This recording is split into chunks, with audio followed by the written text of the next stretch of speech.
New new CPUs in.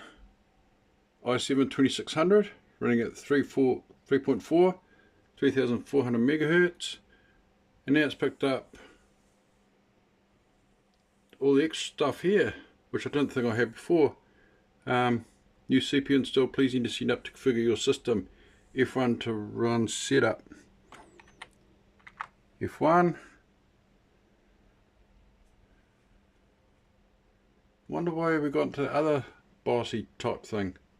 It's pre-BIOS obviously. So yeah, it's picked it up. 3.4, 4V steady, 12V steady, CPU. Okay, obviously we can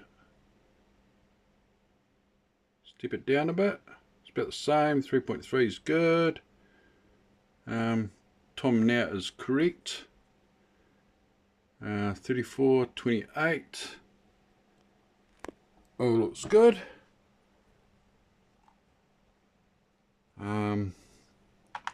Escape.